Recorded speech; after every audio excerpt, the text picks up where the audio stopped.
What's up, my guys? And welcome back to the Wrestling Report Card. I'm your host, Cody, and today we're going to be breaking down the Fight for the Fallen episode of AEW Dynamite. And I tell you what, not only did we have 3 title defenses in this sumbitch, but you had Bryan Danielson making his return in the main event. Plus, are we seeing a reunion between the Young Bucks and Hangman Page with the speculation surrounding All Out and Kenny Omega's return? I think that's something we need to keep an eye on.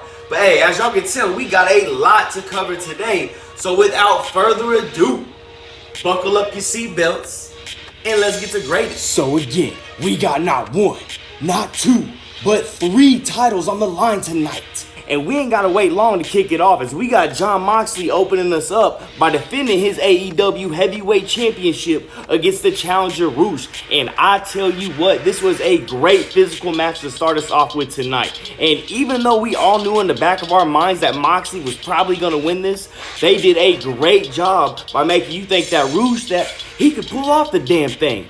Now, at one point, Andrade snuck in and he shoved Moxley off the ropes. Even though the Lucha Brothers came out and ran him off, it still caused enough of a distraction as Rush was able to pick him up and hit his pile driver. And I'll be damned, I thought he pinned him, but Moxley kicked out at 2.99. But my guy's the champ for a reason. And kudos to Rush as well, because it not only took a paradigm shift from the champ, but Mox had to get behind him, choke him out just to keep him down to get the win and retain his AEW title. Then, after the match, you get Chris Jericho and his cronies. They come running down to the ring, and they're not only sending shots at Moxley, but they send a little jab over at Roman Reigns as well, which I think's funny because I love that petty stuff. Anyways, after a strange promo from Anna Jay, Chris Jericho finally grabs the mic and he lets us know that now that he's done whipping Eddie Kingston ass, he wants a piece of Moxley because, as y'all remember, 2 years ago when Moxley won his first ever AEW World title, he beat Chris Jericho in doing so, and Jericho brought up that he never got his rematch. So Moxley agrees to it, but he says, hey, don't bring this 2022 sports entertainment version of Chris Jericho. Nah, I want the guy that I used to go buy VHS tapes on to watch him wrestle. I want the Lionheart. For that there opening act, I'm going to give it a B. I thought the match was pretty good, and other than the Anna Jay bit, the promo afterwards was solid as well. And again, my petty ass loves when the companies take shots at each other. But we got to move on because we got our second title defense on the line. As you got the FTW champion, Ricky Starks, defending against Danhausen. Hey, I tell you what, I blinked and before I could even look up, this sumbitch was over as Ricky Starks already got the 1, 2, 3. After the match, Ricky Starks gets on the mic and he issued yet another open challenge for his FTW title that he has impressively held for over a year now. And who so happened to answer that call? It happened to be none other than his former teammate, the undefeated Hook. He marched down to the ring, and before you know it, the bell had rung, and Ricky Starks found himself in his second title defense of the evening.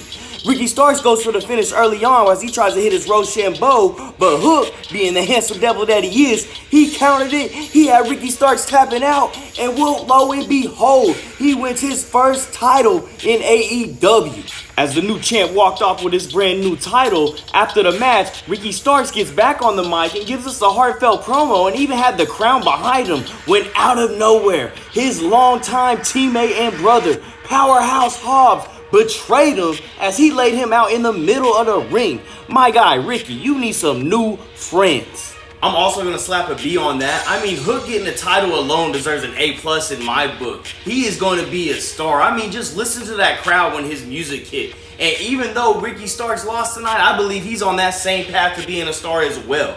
Now, keeping it with the young guys, next up, we got Dante Martin taking on Sammy Guevara. And when you talk about high flyers in the business, you gotta mention these two names in every conversation. And I tell you what, it didn't take long for them to get going neither.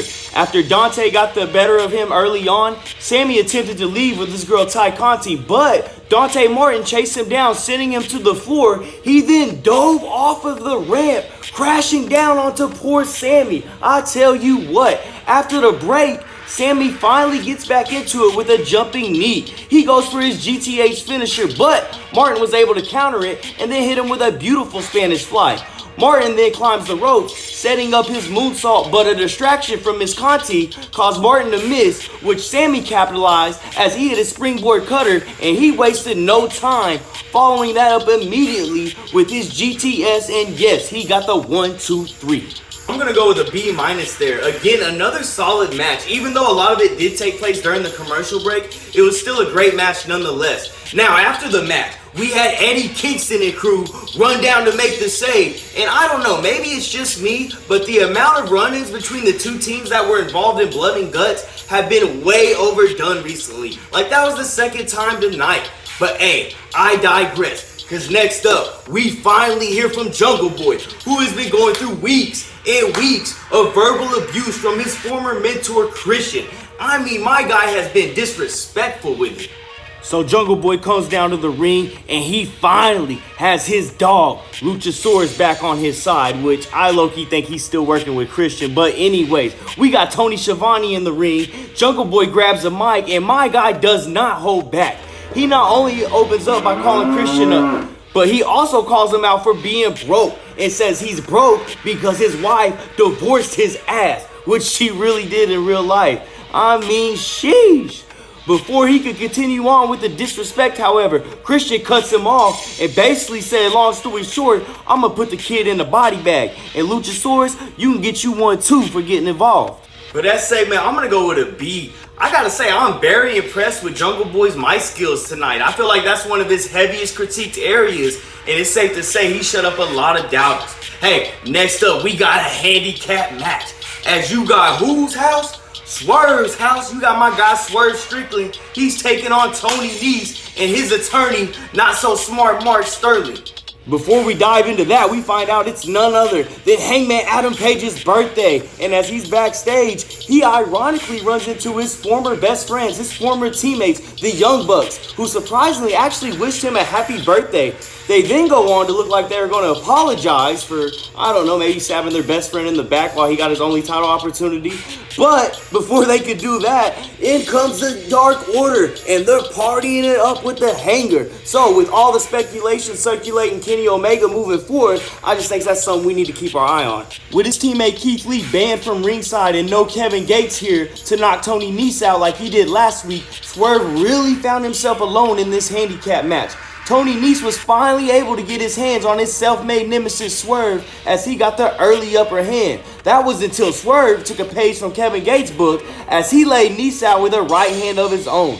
This caused Nese to fall back into his attorney Sterling, inadvertently tagging him in. After Sterling tried to run and hide, Swerve finally caught him and landed him with that kick to get the 1, 2, 3, and he won the handicap match.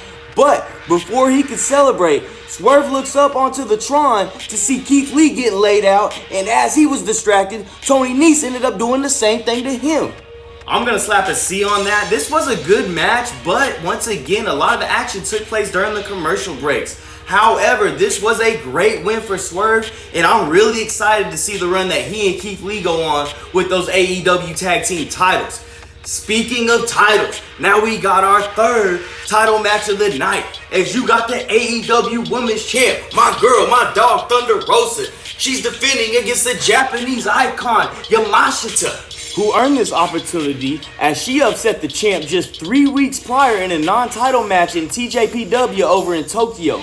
So Thunder Rosa comes out and she's trying to keep this a wrestling match to avoid her karate abilities, but that only worked so long as Yamashita started to get her offense in. She even hit her with her school kick, but as we know, Thunder Rosa is tougher than a $2 steak, and she was able to kick out. My girl not only kicked out, but was able to get up and hit her Thunder Driver to get the 1, 2, 3 and retain her AEW Women's Championship. For that title match between those two ladies, I'm going to give it a B-. I thought the storytelling was great. I mean, you had Thunder Rosa's wrestling against Yamashita striking. And even though the latter of the two was more of a striker, that delayed German suplex that she hit was a thing of beauty. Woo! But hey, that's enough for the talk because it's time for the main event. You got the returning Bryan Danielson in action as he's taking on the young star, Daniel Garcia. With this being Danielson's first match back in over 6 weeks, this crowd was electric for this main event. Now, knowing his history with injuries, there was a lot of concern that Danielson came back a little too early. And about 5 minutes in, Danielson went up for a missile dropkick off the ropes, but he hurt himself in the process. Garcia now was quick to act as he ripped up the protective padding outside of the ring, dragged Danielson out there, and split his head open courtesy of a DDT onto the floor. After a beatdown for what seemed like hours, Danielson was finally able to mount some offense as he hit a back suplex, but that landed him back on that neck of his, and once again he was slow to get up. But it's the American Dragon we're talking about here. He rallies with the crowd behind him, connected on the yes kicks. After they trade submission holds, boom, Danielson hits back-to-back suplexes, but somehow Garcia kicked out both times. But Danielson decides to keep his foot on the gas pedal as he connects on not one, but two of those diving knees. He throws Garcia back into the ring, but as he went to follow, a mysterious hand popped up out of the ring apron, delaying him from getting back in as it grabbed his ankle. That led him straight into a piledriver sharpshooter combo, with Garcia cranking all the way back on that sumbitch. Danielson actually passed out, leading to Garcia getting a huge upset victory over the American Dragon. And then, come to find out, that mysterious hand turned out to be none other than Jake Hager's. That sack of shit. You can't never trust a Sooner, I tell you what. I'm giving that an A-.